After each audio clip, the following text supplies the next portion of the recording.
Madicast, le podcast qui booste ta créativité. Bienvenue dans Madicast, le podcast créé par l'agence Madigood qui explore le monde passionnant de l'entrepreneuriat, du design et de la création. Je suis Anthony, votre hôte dévoué, prêt à vous emmener dans un voyage captivant au cœur de l'innovation, de l'inspiration et de la création. Vous pouvez nous rejoindre chaque mois pour des conversations fascinantes avec des esprits créatifs et des entrepreneurs visionnaires. Préparez-vous à découvrir les secrets du succès, à repousser les limites de votre créativité et à vous inspirer pour réaliser vos rêves, vos envies et vos projets. Bienvenue sur Madicast. Alors avant de commencer et de vous présenter notre invité du jour, j'aimerais simplement vous inviter à liker, partager, commenter, nous dire ce que vous pensez de nos podcasts. Ça nous aide beaucoup, ça nous encourage, ça nous stimule et on a besoin de ça pour avancer. Aujourd'hui, sans plus tarder, je présente notre invité du jour qui est Claude Krajner.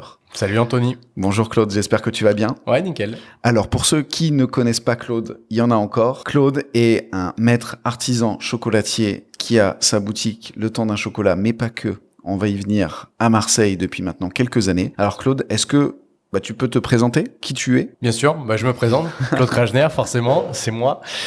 Je suis chocolatier confiseur à Marseille depuis une vingtaine d'années et diplômé depuis 30 ans dans le domaine de la chocolaterie confiserie française. J'ai eu un diplôme de chocolatier confiseur à Paris, un CAP, BEP, pâtisserie aussi sur Paris. J'ai fait des petites expériences qui ont duré plus ou moins longtemps dans le domaine bancaire, dans le traitement des valeurs et services. Donc j'ai fait ça pendant 3 ans et très vite il m'est venu en fait l'envie d'entreprendre. Donc à 24 ans, je me suis installé, j'ai créé Le Temps d'un Chocolat et voilà, ça va faire 20 ans bientôt que ça perdure. Super. Et est-ce que tu pourrais nous partager, là tu as évoqué rapidement ton parcours, quelques expériences marquantes qui ont façonné qui tu es aujourd'hui? Concrètement, il y a eu bien évidemment le chocolat Kinder parce que ça c'est un incontournable de ma passion pour le chocolat. Bien sûr. Il y a eu les pâtisseries avec la maman parce que voilà, tous les dimanches on faisait les gâteaux et du coup je mettais la main à la pâte pour l'aider justement, qui m'a donné cette vocation de rentrer en pâtisserie, de découvrir cet univers qui est un univers à part entière. De la pâtisserie, j'ai atterri en chocolaterie pour perfectionner un peu un art qui est totalement différent. Le traitement bancaire pour la rigueur, parce que voilà, 1 centime est 1 centime. Autant on peut se tromper dans les recettes, des fois c'est pas grave, mais quand on se trompe d'1 centime, les banques en général elles aiment pas. Et après, il y a l'expérience du terrain, de l'entrepreneuriat en direct, et c'est là où j'ai appris le plus de choses. Alors le podcast Madicast, il est focus sur le processus créatif et tout ce que ça engendre. On a interviewé, on a fait venir des photographes, des vidéastes, des artistes sur la production de chocolat. C'est un petit peu spécifique. Comment toi t'as construit ta manière de produire du chocolat? Je me suis toujours inspiré de l'idée que pour manger un produit, il faut prendre du plaisir. Donc dans mon cas de figure, j'ai déjà expliqué tout à l'heure, quand je prends un œuf Kinder, qu'est-ce qui me procure du plaisir? C'est le goût, c'est le sucre, c'est le lait. Qu'est-ce que c'est? Donc voilà, concrètement, je cherche à chaque fois les traceurs de ce qui peut me faire plaisir à un instant T et je le matérialise finalement dans le produit chocolat.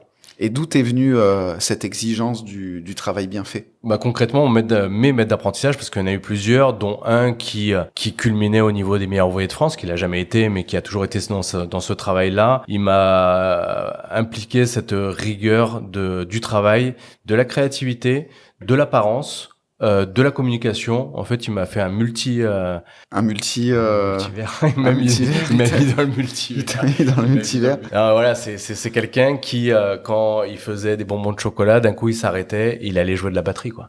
D'accord. Donc je me suis dit, mais c'est quoi ce mec? C'est pas possible.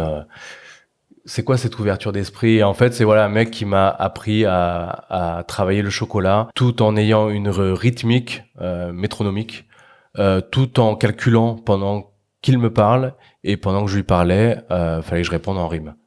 Ah ouais. Ouais. Donc j'avais 17 ans et on jouait à des jeux comme ça. Moi, je trouvais ça cool. Je me suis dit, tiens, finalement, on fait pas que du chocolat. On discute, on échange, on réfléchit, on s'ouvre l'esprit. Et voilà, mon ouverture d'esprit, a commencé très tôt à travers ces exercices. Et c'est des exercices qui, aujourd'hui, j'applique au quotidien parce que je pense que ça fait partie de mon processus créatif. C'est-à-dire, oui, on fait du chocolat, oui, on fait une ganache, oui, on fait du praliné, mais il n'y a pas que ça. On va mettre une musique dessus, on va mettre un état d'esprit dessus. Concrètement, on va mettre une conscience. Ok. Alors, la conscience, on va y venir. C'est quelque chose qui m'intéresse.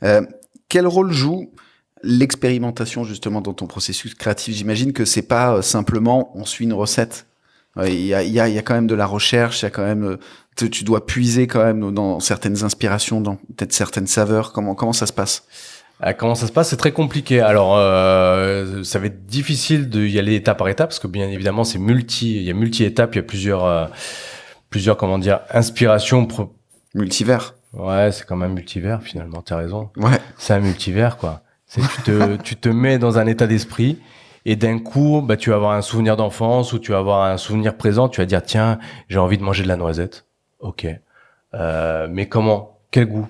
Tu as envie d'avoir cette noisette. Est-ce que c'est un goût avec du lait? Est-ce que c'est un goût avec du chocolat noir? Est-ce que c'est un goût avec de la framboise, etc. Donc finalement, les produits que je crée, c'est des produits dont j'ai envie. En fait, je pars du constat que j'ai envie de quelque chose. Ça n'existe pas dans le commerce, donc je le crée. Et est-ce que justement tu pourrais nous parler d'une de tes créations qui t'a marqué dans le processus créatif, qui peut être soit très innovante, soit très originale? Alors, il y en a eu une multitude. Voilà. D'accord. Le temps d'un chocolat, c'est quoi à la base? C'est de la chocolaterie, ok, mais c'est tous les mois sortir 2 nouvelles créations. Donc cet exercice-là, je l'ai fait pendant 5 ans. Donc tous les mois, il y avait 2 nouveaux chocolats. Super. Donc ça fait multitude de créations qui ont marché, qui ont pas marché, d'autres qui sont pas du tout sortis. Et entre-temps, ben voilà, vu que j'ai commencé à 24 ans, il y a eu des défis qui se sont présentés à moi comme des concours de dégustation sur Paris en général, où il y avait des thèmes imposés. Travailler avec telle ou telle saveur et créer-nous un chocolat. Et un qui m'a créé le plus de travail, c'était comment je pouvais retranscrire les parfums méditerranéens dans un bonbon de chocolat. Donc je suis parti en fait sur la culture tunisienne où on boit du café avec une petite goutte de fleur d'oranger à l'intérieur.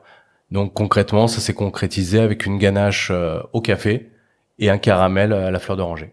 Et c'est quoi les défis que tu as rencontrés quand tu as dû mettre peut-être de la fleur d'oranger là-dedans? Enfin, comment ça Alors il y a un truc qui n'existait ça pas à l'époque, du moins, et c'est le système bancaire ou ces procédures finalement qui m'ont aidé, c'est que la chocolaterie c'est de la chimie. Donc on fait pas n'importe quoi et du coup il y a des règles à respecter. Donc il y a des calculs à respecter, il y a des normes à respecter, des équilibrages à respecter. Sauf qu'à cette époque-là, moi j'avais 25 ans et j'avais absolument aucune idée de toutes ces règles. Donc j'ai fait des milliers et des milliers d'essais jusqu'à être dégoûté et du café et de la fleur d'oranger. D'accord. Voilà. Okay. Et au final, ça a donné un produit pour lequel j'ai été récompensé. Donc ça, c'était cool. C'était un trophée meilleur créateur chocolatier, je crois, ou jeune créateur, je sais plus comment ça s'appelait exactement. Voilà. Donc à partir de ce moment-là, je me suis dit non, mais tu peux plus passer autant de temps pour créer un bonbon. Et à partir de là, je me suis formé à différentes techniques, différents stages, voilà, sur la chocolaterie avancée, poussée, justement dans cette chimie. Et la chimie peut aller vraiment très très loin, c'est-à-dire qu'on peut créer un bonbon de chocolat avec des roues organoleptiques, c'est-à-dire qu'il y a des molécules en fait, concrètement, si tu préfères. Je vais te donner un exemple con, entre une des molécules présentes dans la carotte et une des molécules présentes dans un chocolat au lait, c'est les mêmes, donc elles peuvent s'associer. Donc, tu peux créer une ganache chocolat blanc carotte. Improbable. Ok. Ouais, c'est de la chimie, quoi. C'est complètement de la chimie. Mais alors, du coup, comment t'arrives à mélanger maintenant ce côté tradition du chocolat, parce que c'est une discipline qui est assez vieille maintenant. Tout à fait.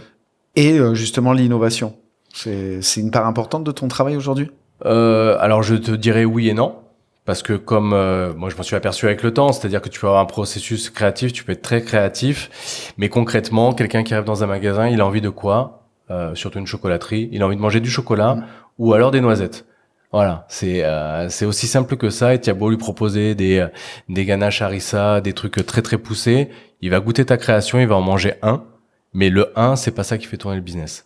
Donc, dans mon processus créatif aujourd'hui, il faut allier la créativité et le côté business. Et ça, c'est pas toujours un truc très agréable pour un créatif. Oui. Concrètement, un créatif, en général, si on parle comme un chef d'entreprise, il est pas rentable. T'es plus un artisan qu'un artiste, quoi. C'est qu'il y a une limite à l'expérimentation, même si elle est très intéressante, très stimulante, mais l'artisan, il répond en quelque sorte à un cahier des charges, à une demande spécifique. Tout à fait.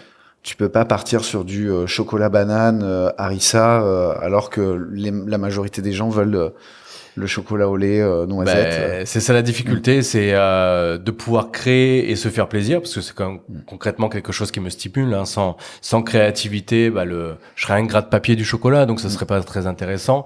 Mais voilà, il faut trouver l'équilibre entre et la créativité et le côté commercial. Et alors du coup, comment aujourd'hui tu crées tes recettes?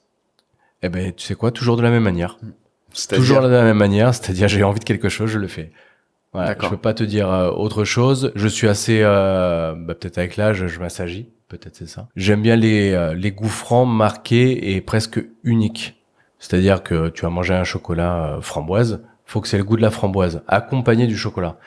Mais point. Voilà. S'il y a une promesse, s'il y a un goût, si on te vend un produit noisette, faut que ça ait le goût de noisette. Donc je vais vraiment mettre l'accent en fait sur l'intitulé du produit et ce que, à mon sens, le consommateur attend. Ok.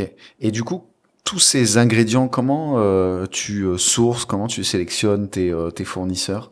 Alors c'est du réseau déjà pour commencer, de la curiosité parce qu'il faut avoir envie d'aller découvrir des nouveaux artisans et Dieu sait qu'au jour d'aujourd'hui, il y a beaucoup de personnes qui se lancent en bean to bar. Donc bean to bar, c'est comment transformer la fève de cacao directement avec des outils pas forcément industriels. Voilà, à l'époque, il n'y avait pas ces petits outils de transformation pour les artisans. Donc tu devais passer par des industriels et concrètement des industriels, il y en avait 3-4. Donc la palette aromatique a été assez limitée. Donc voilà, tous ces fournisseurs, je les découvre, ils me démarchent. Voilà, suite à l'historique, ils me démarchent, ils me font goûter leurs produits et tous les produits que je goûte, soit ils passent le test, soit ils passent pas. Concrètement, ça me plaît pas. Voilà, c'est assez simple. J'écoute de plus en plus les conseils commerciaux et marketing des marques parce que si je faisais que ce que je voulais, concrètement je serais très limité. Il y a des concepts marketing qui fonctionnent énormément. Voilà, faut les écouter, les appliquer, tester, essayer et voir après les chiffres. Voilà, comme tu le dis, je suis un artisan et chef d'entreprise. Il faut qu'il y ait des résultats à la fin. Ok. Et alors tout à l'heure, tu as parlé de quelque chose de très intéressant qui était la conscience. Pour te côtoyer depuis maintenant quelques temps, tu m'avais fait part en fait de cette création en pleine conscience qui apportait quelque chose vraiment de plus dans ta création. Est-ce que tu peux nous parler de ce concept-là? Le concept de la pleine conscience, finalement, c'est ce que tout le monde fait instinctivement dans le milieu créatif, quel qu'il soit, que ça soit alimentaire, que ça soit artistique, que ça soit peu importe le domaine. Dès qu'il y a de la création, on rentre forcément dans de la conscience.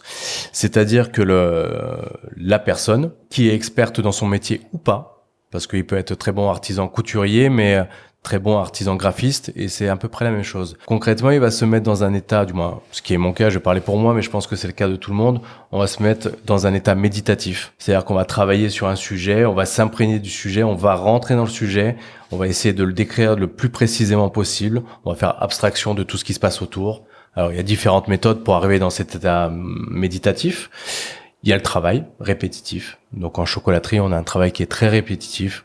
On va faire pendant une demi-heure, 1 heure, 2 heures la même chose. Et ça nous plonge automatiquement dans un état de concentration poussé. On peut écouter la musique, on peut regarder un mur d'une certaine couleur. Il y a différentes méthodes pour y arriver. Et moi, ce que je fais dans cette conscience-là, c'est ça, c'est conscient de ce que je suis et conscient de ce que le client pourrait vouloir.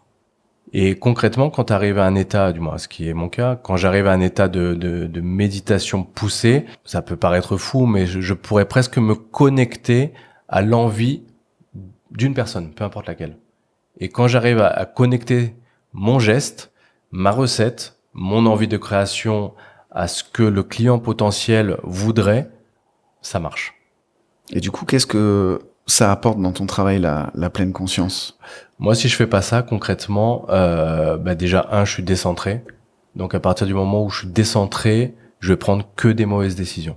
Donc, ça peut être dans le processus de création, dans le processus de gestion, dans le processus de management des équipes, et même dans ma vie vis-à-vis de moi-même. C'est-à-dire, si je suis pas centré, je vais pas réaliser un produit qui me plaît, ou je vais pas réaliser une action qui me plaît, pour être vraiment plus large dans cette idée-là.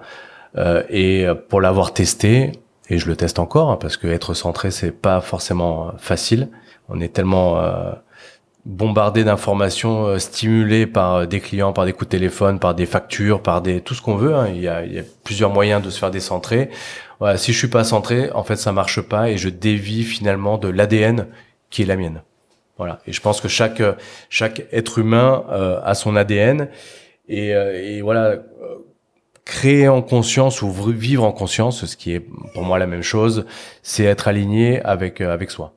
Ok. Voilà. Concrètement, si moi j'aime ce chocolat à la noisette et toi tu me dis je l'aime pas, y a pas de problème. Mais moi je l'aime.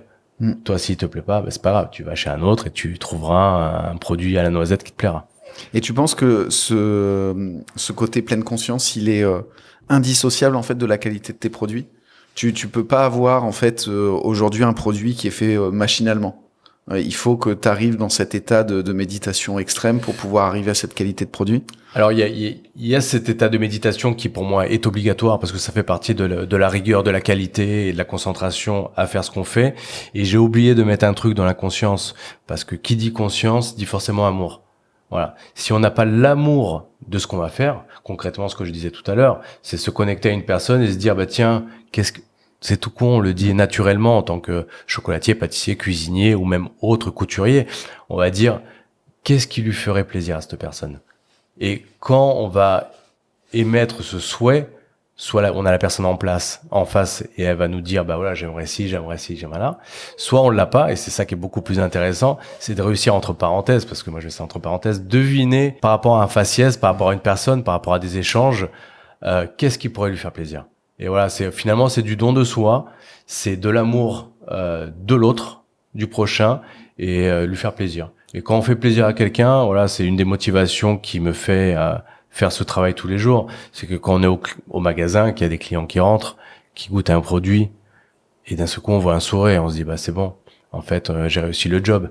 Qu'il en achète un, qu'il en achète 10, qu'il en achète 100, c'est pas le plus important. Mais quand on voit ce plaisir en fait qui est créé chez le client, je pense que c'est top. Et je pense que à partir du moment où on part dans cette conscience-là et dans l'amour du travail qu'on fait, je veux pas dire qu'on est le plus heureux des hommes ou des femmes, hein, ou de l'être humain, mais on n'y est pas loin. Donc il y a beaucoup d'amour dans tes produits en fait. Toujours l'amour est l'amour est le cœur du travail.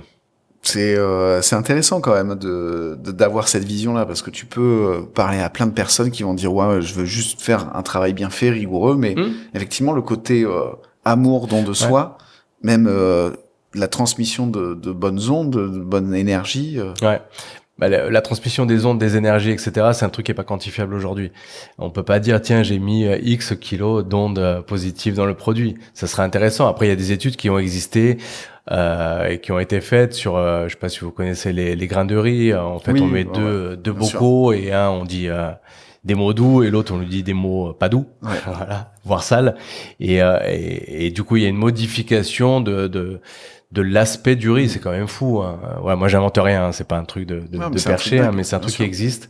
Et ça a été du coup aussi testé sur l'eau.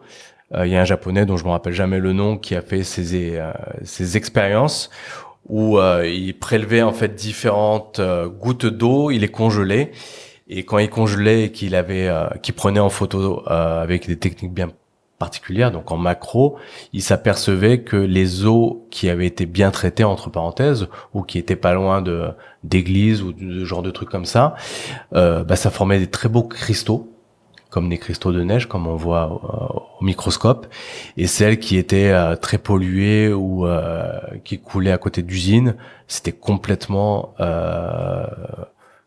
moche mais déstructuré. On va chercher le terme, déstructuré. Donc ça c'est intéressant. Donc quand on allie en fait toutes ces techniques qui sont des techniques de yoga ou de médecine alternative ou de vie alternative, je sais même pas comment on pourrait décrire je découvre ce monde finalement, parce que c'est un autre monde. Est-ce que ça se rapproche peut-être un peu de naturopathie? Je sais pas. Franchement, vers le bien-être. Ouais, je pourrais pas donner de termes précis parce que du coup, dans ces disciplines qui sont les médecines douces, finalement, il y a tellement de branches qu'on ne connaît pas forcément, à part si on s'y intéresse. Mais on nous éduque pas finalement à l'école à découvrir ces autres discipline. Est-ce que tu pourrais nous parler aujourd'hui de la plus grande difficulté auquel tu es confronté dans la conception de tes produits, en dehors des recettes, en dehors des fournisseurs? Quelle est la difficulté aujourd'hui? Concrètement, la difficulté, c'est de se structurer. Donc voilà, ça va faire rappel justement à mon passage à la banque et toutes les procédures qu'ils peuvent avoir. Aujourd'hui, je me suis aperçu que s'il n'y a pas de procédure ou de méthodologie, en fait, dans la conception de quoi que ce soit, c'est très compliqué d'arriver à un résultat satisfaisant. Ça veut dire que concrètement, si on se donne pas des objectifs précis carrés, on n'arrive pas à un résultat. C'est impossible. Si on se dit, je vais une ganache noisette, mais pourquoi faire? Pourquoi faire? Pourquoi je vais faire ça? Et là, on énumère en fait tous les objectifs de cette ganache. L'une des difficultés qui m'a sauté aux yeux, finalement, c'était la difficulté de commercialisation, parce que le commerce, c'est un métier, c'est un art, et quand on va dans la branche commerce, forcément, on découvre le marketing, on découvre la communication, on découvre plein de métiers que moi je connaissais pas concrètement dans ma formation de chocolatier. Et sans ces connaissances et sans ces outils-là, on peut faire le meilleur chocolat du monde. Si personne le sait, ça sert à rien. C'est toujours le problème. Et l'avantage de la communication, évidemment. Exactement. Donc, merci Claude pour nous avoir partagé ton processus créatif. Maintenant, on va parler de la créativité au sens large. Est-ce que tu pourrais nous partager une référence créative qui t'inspire particulièrement? Ça peut être dans ton domaine, mais ça peut être dans d'autres domaines également. Alors, le premier artiste créatif qui m'a inspiré, c'est Jackson Pollock. Donc, j'avais découvert son art, parce que je connaissais pas du tout à Venise lors d'un voyage. Et là, je me suis dit, waouh, le mec, en fait, il a cassé tous mes codes à moi. Voilà, concrètement, j'y connaissais rien en peinture. J'ai vu son concept créatif, c'est-à-dire de faire du drop painting, c'est-à-dire de balancer de la couverture, voilà, lapsus révélateur, couverture de chocolat, mais de la peinture sur une toile et d'avoir finalement une extase visuelle. Concrètement, c'est toutes ces couleurs qui lui créent un bienfait. Rentré de là, je me suis dit, putain Claude, tu pourrais faire la même chose mais en chocolat. Et du coup, j'ai créé en fait mes Jackson Pollock mais en chocolat. Et moi, je suis issu en fait d'une formation chocolat assez rigide où on pouvait pas casser les codes. Concrètement, le chocolat, ça devait être fait comme ça, etc., etc. Et là, je me suis dit, vas-y, tu vas te faire violence à prendre du chocolat, le balancer sur des autres carrés de chocolat, donc ça crée des tableaux. Et peu importe si le chocolat il est brillant, s'il est craquant, tout ça, c'est pas grave. C'est pas grave. C'est ça qui va faire la réussite de ta créa. Et du coup, j'ai développé ce produit-là qui a marché du feu de Dieu.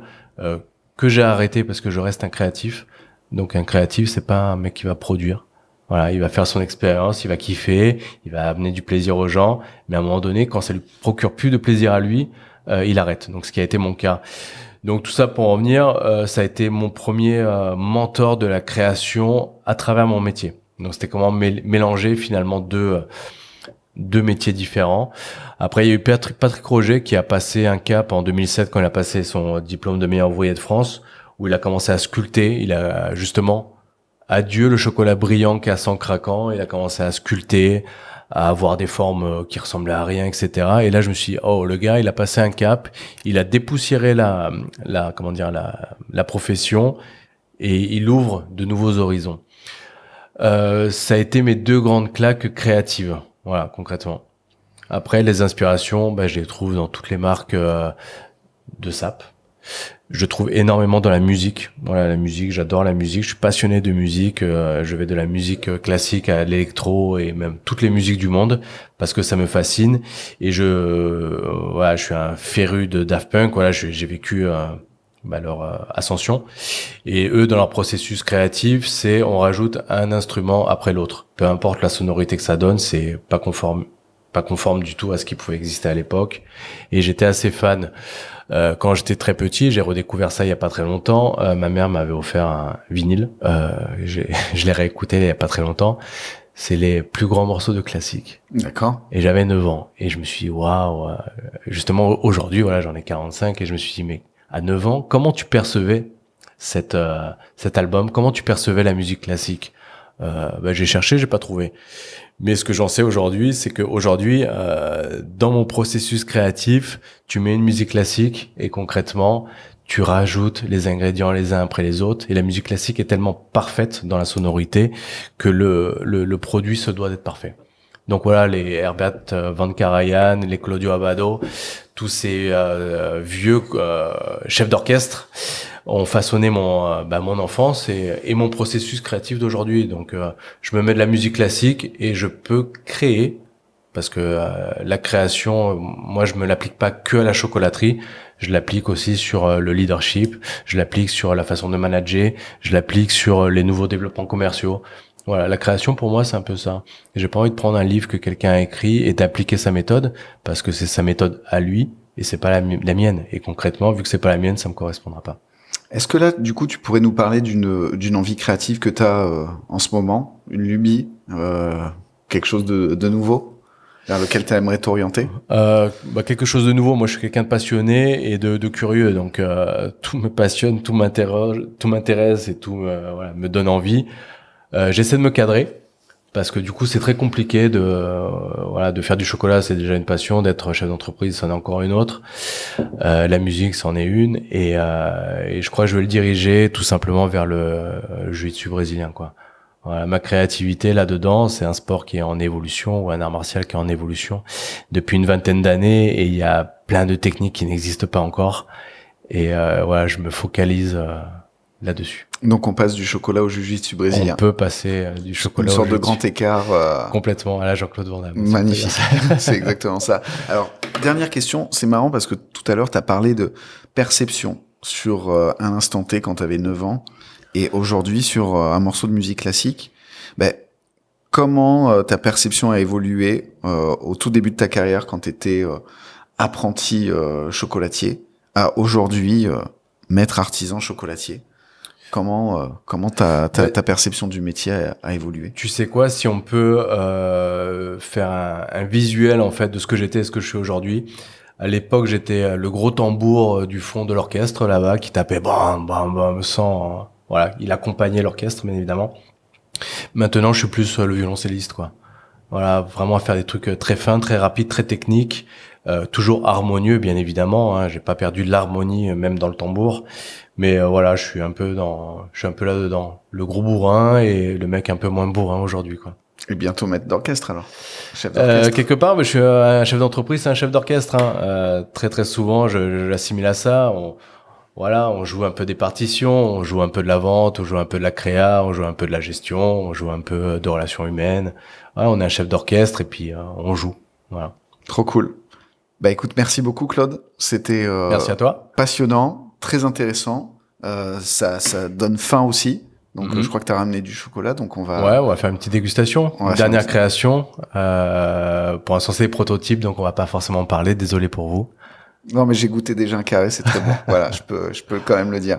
Merci beaucoup. Merci à toi, Anthony. Merci à tous pour votre écoute et n'oubliez pas, likez, partagez, commentez et dites-nous ce que vous en avez pensé, ça nous aide beaucoup. Bienvenue et au revoir sur Madicast.